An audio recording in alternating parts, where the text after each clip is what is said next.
Hey, qué rollo, quiero mandar un saludo a mi amigo Goodfella de parte de tu amigo Jaime Munguía. Un abrazo, carnal. Ánimo.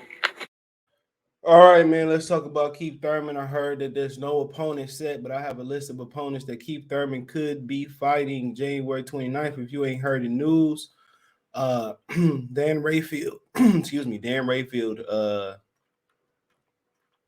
Rayfield revealed that his sources, or I'm guessing it probably is a fact that one of the premier boxing champion promoters, TGB Promotions, has the MGM Grand. We talked a little bit about this last night, a lot about it last night. If you didn't see the live stream, go back and watch it. It was a really good one. We talked about TGB Promotions. They have January 29th MGM Grand Reserve for Fox pay-per-view set on the agenda of December 13th. Nevada Commission meeting. There is a TGB promotion date requested for January 29th at MGM Grand to be televised on pay-per-view. Per sources involved, the request is for a Fox pay-per-view card that would involve Keith Thurman return in the main event. Now, Keith Thurman coming back in the main event January 29th on pay-per-view. If you didn't know, January 1st they have a pay-per-view card with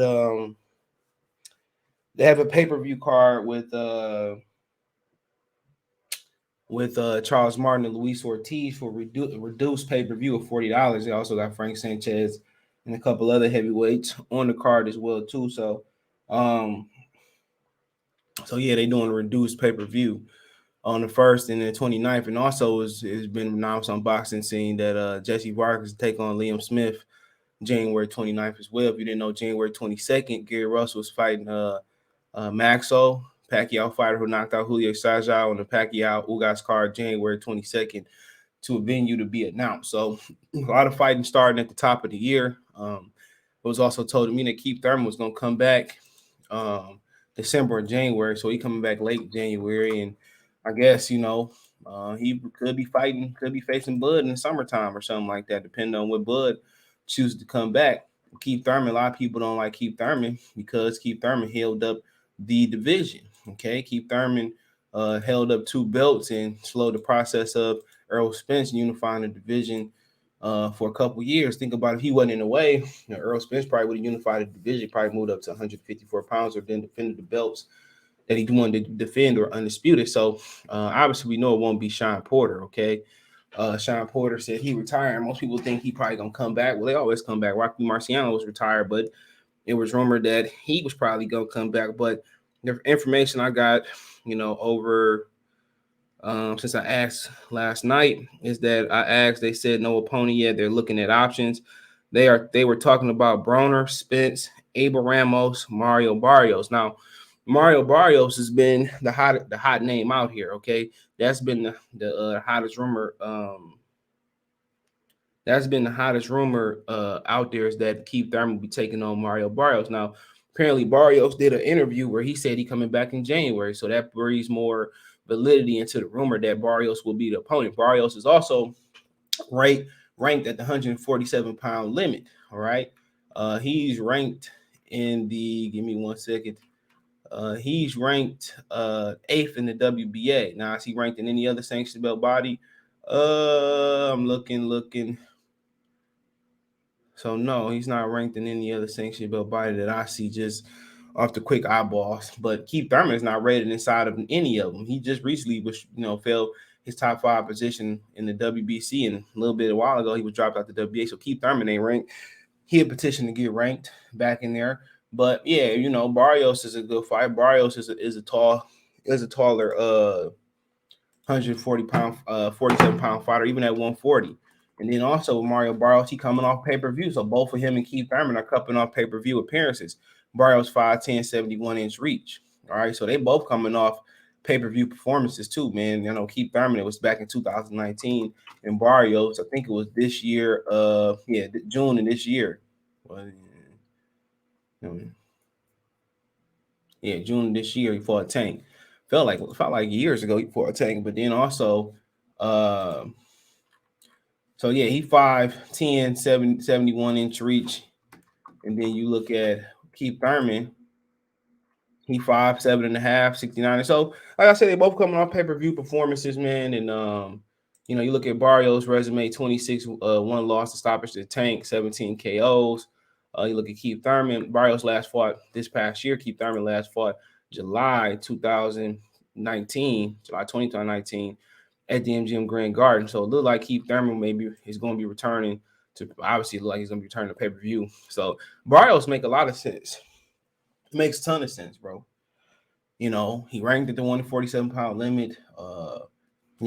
They both come on pay-per-view appearances, and so that make a ton of sense. Then you talk about Adrian Broner, who looked atrocious his last time out, and also Adrian Broner been crying about, leaving Al Heyman for Eddie Hearn. Okay, you look at his Twitter, even though he's not verified on Twitter, he said,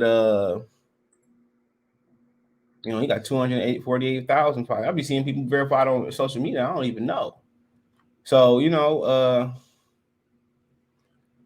so he said, I don't know.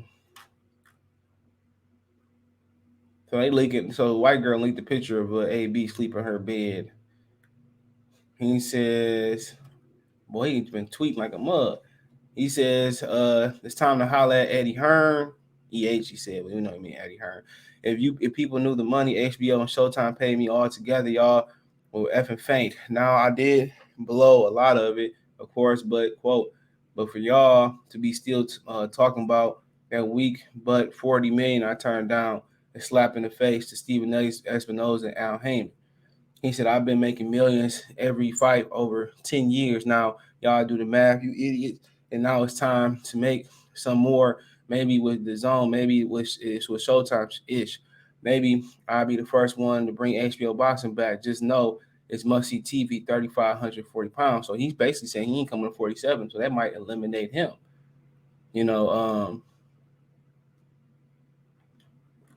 So, I mean, yeah, he got a lot of little other stuff going on in his life, man. Talking about the next pair of breastises and booty I buy, I'm getting a refund or whatever. So, I mean, so obviously Adrian Broner already eliminated himself, but money talks, he may jump up to 47. Him and Keith Thurman, that's been a fight people talked about for a couple years. Remember Keith Thurman said if he knock on Broner's door, Broner wouldn't answer the door. The Broner fight is solid, but he only talking about 35-40. So, but maybe the money talk. And he come up to 47 to fight Keith Thurman. It's a good opportunity. Keith Thurman inactive, you might touch his stomach. He might, be the first fighter that I know of to take a number 2 in the ring. But yeah, he coming off pay-per-view with Pacquiao not too long ago, but he fought Giovanni Santiago, which a lot of people thought he lost back in February last year. So he more active than Keith Thurman. They both fought Pacquiao in 2019. Broner January 19th, 2019. Keith Thurman, obviously, July 20 of 2019. So, like I said before, he's trying to make some money. Maybe him and Keith make some money. They both got good mouthpieces. All right, then you got a guy, Abel Ramos. Okay. When you look at Abel Ramos, he had a close fight, at least technically on the cards, but people didn't think it was so close with Ordenis Ugas, somebody I talk about later with Ugas. So, he definitely not pay-per-view. It definitely had to be a reduced pay-per-view in the stack card for people to even think about buying it. But, he 27-4-2, 21 big ones. He got stopped once. He had a split decision with Ugas, when most people thought Ugas won. He got stopped early in his career by Regis Progress 2015. Other than that, notable, he lost to Barashnik in a unanimous decision. He lost to Jamal James, majority decision. Or Dennis Ugas and he beat Omar Figueroa.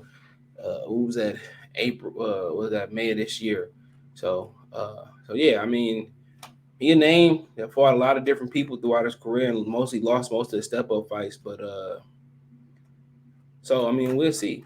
He would be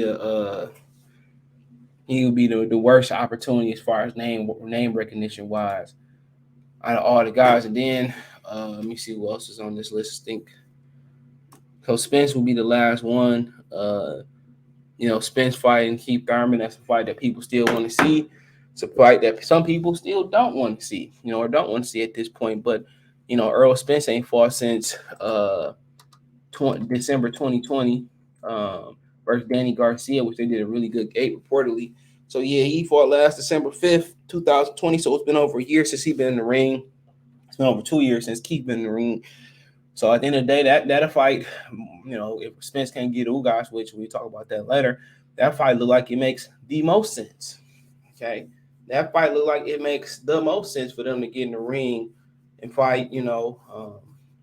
Would he be taking a future Terrence Crawford opponent? Absolutely. It's a guy that Crawford wanted to fight, but Keith Thurman could beat Errol Spence. Errol Spence been through a lot. One thing we said about Keith Thurman that his body was able to heal his elbows, his body, his wounds. He been training, he been riding that bike for the last year, some change. He been talking about coming back. You just feel like if Pacquiao would have said, "Well, I'll come back, I'll rematch you in August," he would have said, "Ugas and Spence," he would have been Johnny on the spot. So, still a fight that people still interested in, and I think it's pretty much even as far as the activity thing. I think Spence been more active, but you look at the issues he had outside the ring. Keith got a chance to heal. So as far as them coming in, and got both a lot of BS behind him. So I expect Spence to still win, depending on where he is. I think Spence would be a 60 for 60, 70, 30%, 60, 40%, or maybe even 80, 90, 80, 20, 90, 10 favorite over Keith Thurman. But, especially with the fear that Keith Thurman has basically produced every time somebody say Errol Spence.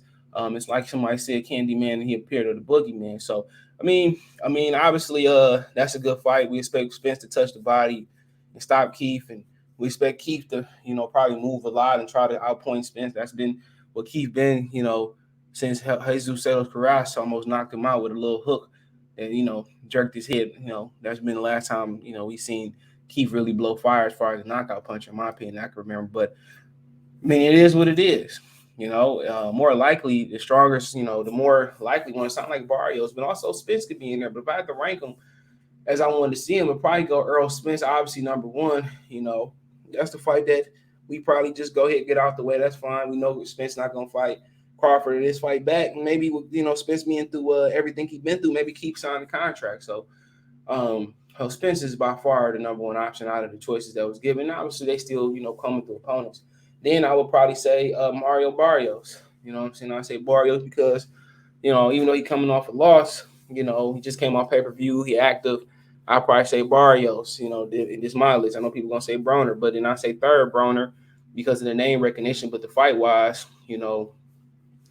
both of them seem like a shell of their self. Maybe we just predicting Keith being a shell of itself. We got to see, but recognition wise, that fight might be 1A, 1B to Spencer number two, but I'm gonna say third because Keith Thurman. Brown looked worse, but really bad in his return fight versus Giovanni Santiago, and then obviously fourth, Abel Ramos. Don't nobody want to pay for that. So that is what it is. So let me know what you girls and guys think about it. Check out the Box Rumor playlist, the welterweight playlist. Let me know what you think about the rumor. You heard something different. Let me know in the comment section. Want to make a financial donation? Cash App CJ Good 313, Venmo CJ Good 313, PayPal link in the description. Best way to donate. Share the video, subscribe to the channel, thumbs up the video, comment. Next subscribe button is the bell icon button. Hit all notifications, increase your chance to get notifications. We go live, drop a video. Appreciate the love, support. Let me know in the comment section. Peace.